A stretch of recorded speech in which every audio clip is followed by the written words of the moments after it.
Greetings everyone, this is Rambling Collector, back here with another book review for all of you today. So, a while back I was given a challenge by my friend and fellow YouTuber, Brevin's Flicks and Games, whom I will leave a link to his channel for you all to check out after the end of this review. So, he gave me the challenge to review a popular X-Men story, that being Days of Future Past. However, I received not the comic, but in fact the novelization of this story by Alex Irvine. And I must say, I was thoroughly surprised and very impressed with this one. Let's get into details about it, shall we? So, I will first of all give a little context here. I have read superhero books in the past, but such as Victor Boone Will Save Us by David Joel Stevenson, as well as the short story compilation No More Heroes, which I will leave links to those reviews if you want to go check those out. However, those stories were not related to Marvel or DC in any way, shape, or form. And those stories were all fantastic, but this is my first experience reading a Marvel Universe novel. And in my personal perspective, this was definitely a great one to start with. See, I had actually experienced the movie version of Days of Future Past back when it first came out, but I did not know anything about the comic book whatsoever. Nor did I know that there was even a novel for it. But I will say this. This one was a great novelization of a very popular story within the X-Men mythos or universe. Not to mention, it also really changed things up a bit. For one, I did not know that it was not Wolverine who was sent back, but it was in fact the minor character of Kitty Pryde, aka Shadowcat. But all in all, I did like how it gave her the chance to actually go into the spotlight for a bit. It gave a minor X-Man, or woman, the chance to be in the spotlight and be the main hero for a change. Not to mention, this story was absolutely dark. Like, if I were to put it between the two, I'd say the movie was definitely a lot more messed up, but the novel definitely paints a very grim picture with a destroyed United States of America. The Sentinels are ruling over it all. Mutants and mutant collaborators or sympathizers are all locked up in what is essentially concentration camps. Dear Lord. As well as the only way they're able to fix it is by sending somebody back into the past. Instead of Wolverine this time, it is Kitty Pryde. But all in all, I did like how this one brings in a lot of characters such as Colossus, Wolverine, Storm, and even Magneto are all teaming up to try to take down the Sentinels, or at least have one final chance to take them out. And if I will say so, I did like the twist of how you have the adult Kate Pryde in 13-year-old Kitty Pryde's body, but you had Kitty Pryde, or Shadowcat, located in Kate Pryde's future body. So both of them experience the ways that things go. And not to mention, after reading this, I definitely see where the movie adapted some elements of the story. For instance, it has Mystique attacking a very well-known government figure, but in this one, it is not the creator of the Sentinel Project. It is in fact a very well-known anti-mutant senator, Senator Kelly.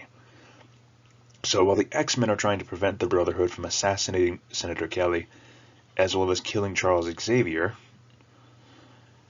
the X-Men of the future are just trying to take one final strike to take out the Sentinel home base and prevent nuclear bombs from being dropped on the United States of America, turning everyone within into nothing but ash, and all of this to prevent the Sentinel threat from spreading across the globe. And I will say this, the future that is described here is extremely grim. The story itself does not hesitate to tell you just how messed up it is, how dark of a tale is being told here. And while it does have a semi-positive ending, I would not know if it was a very satisfying ending, if I'm going to be completely honest. Because at the end of it, Kate Pryde is probably the last person left alive after everyone that she has known and loved has died, just trying to take down these Sentinels in the future. So the question is whether the future has been rewritten or prevented or not. that remains an open question for us to see. But I did like seeing how the mutants here all collaborated. Not to mention, I'm going to say this right now, Magneto and Colossus are both awesome and terrifying. And I say this from the future timeline, especially with how the chapters kept jumping back and forth between the past and present, kind of letting all these events align towards each other, bringing towards the ultimate climax of Kitty Pryde saving Senator Kelly from being assassinated by one of the Brotherhood of Mutants members. But I will say this, Magneto and Colossus, their last stands were incredible to behold. See, in the future, the mutants all have these restraint collars around them to prevent them from using their powers. But once they get them off, Magneto, once he remembers that he has manipulation of metal, oh dear lord, he destroys Sentinels left, right, and center, turning them into so many components of Swiss cheese. Not to mention, I find it kind of ironic that future Magneto actually winds up in a wheelchair, the same as his childhood friend Charles Xavier. Talk about some crazy karma there. And in a odd, funny sense, a bit of cold irony, considering that Magneto was the one who put Charles in the wheelchair to begin with, and now it feels like karma has finally come back to bite Magneto in that future. But he definitely does not go out as a coward. He goes out fighting and blowing up the Sentinel communication tower. He goes out on a great last stand, same as Colossus, especially after watching Logan and Storm be killed. Colossus just gives into rage and just says, alright, you know what, screw being a pacifist. If I'm going down, I'm taking as many of you Sentinels with me as possible. And he proceeds to throw them out the building and tear them to shreds with his bare hands. Note to self, do not mess with people who can either turn their skin into metal or manipulate metal. They will destroy you.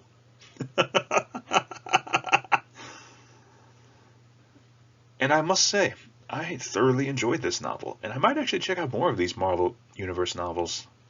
They might pop up in the future, I'm not sure. But just from this, you all should know what I'm going to give the overall score to this novel. So if it was not already completely obvious, I've got to give X-Men Days of Future Past, the novel, by Alexander Irvine, a solid 10 out of 10.